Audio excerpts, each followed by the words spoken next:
Espiritu Santo, ang mga kapangyarihan ng Diyos na banal. Pinupuri ka namin kasi sa akin. Dinadakila ka namin sa iyong mabuting gawain. Panginoon Isus, sa mga oras na ito, isinusuko ko lahat kami. Hirap, karamdaman. At ang lahat na ito, nabigat sa aking mga buhay, isinusuko ko sa iyo, Panginoon Isus. Bigyan mo ako ng lakas ng oras na ito, para ang aking tungkulin, Panginoong Isus, papasalamat at papuri ang lahat-lahat. At kahit pa paano, nakarating kami lahat dito sa iyong tahanan.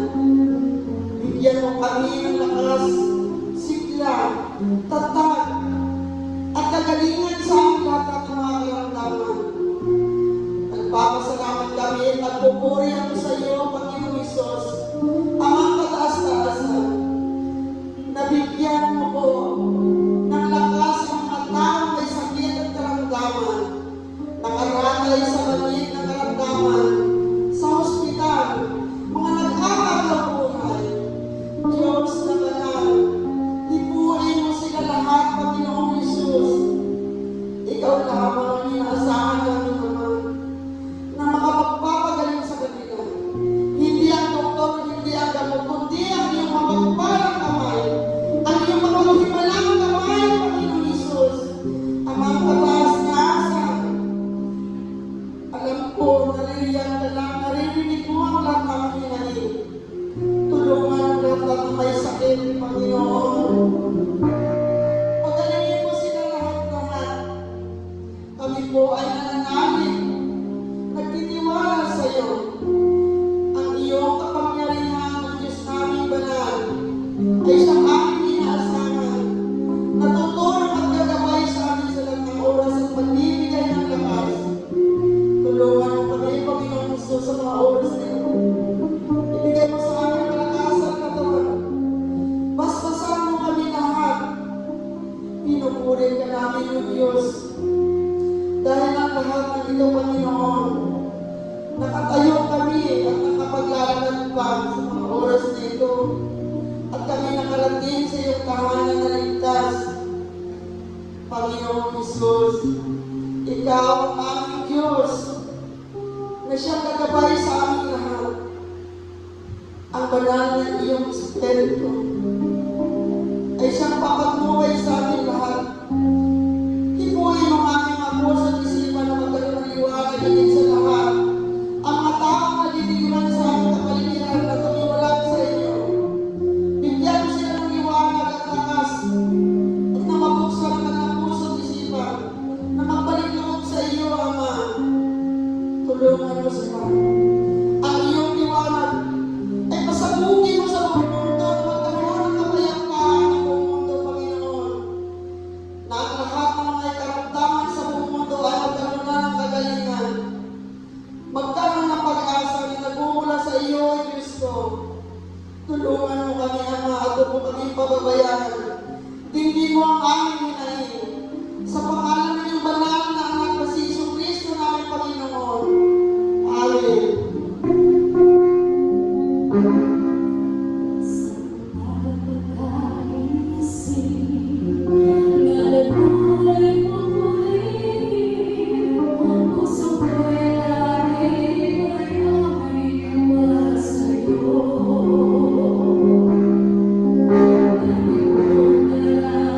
Na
Panginoong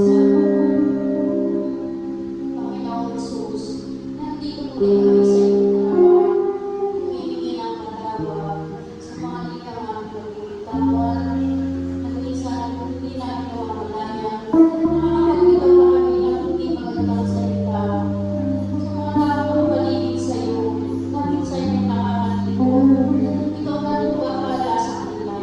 Sa bawat ng aming pamilya na nagkakasala, hindi nila namamalayan, na mali na wala ang kanilang ginagawa. Ikaw na rin po ang bahala sa kanilang lahat.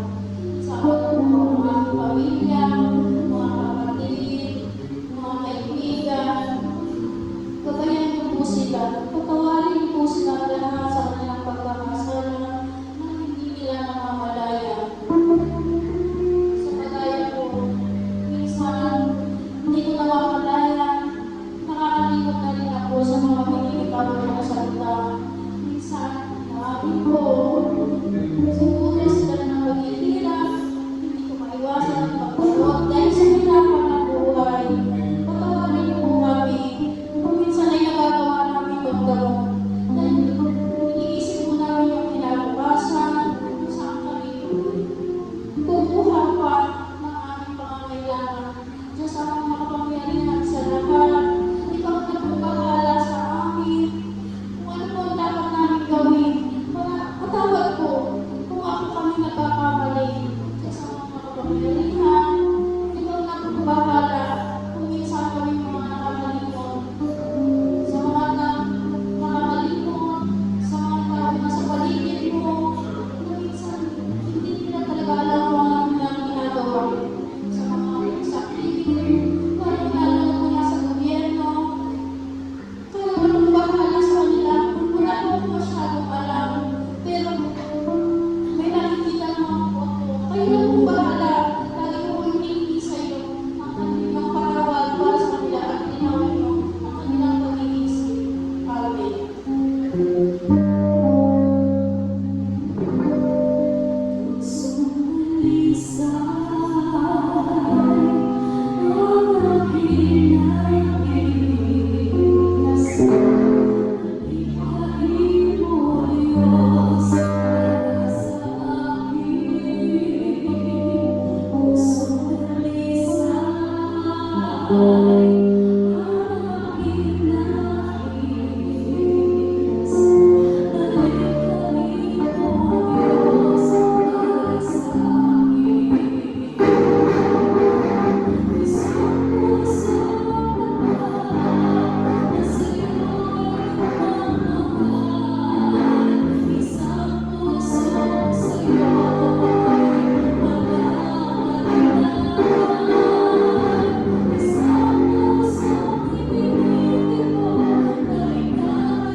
Salamat, Lord, mula sa umaga pa lang ay biyaya na pinagkaloob mo sa amin.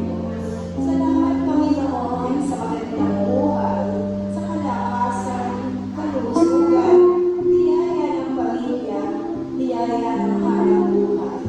Maraming salamat, Panginoon, sa community na ito, sapagkat, Lord,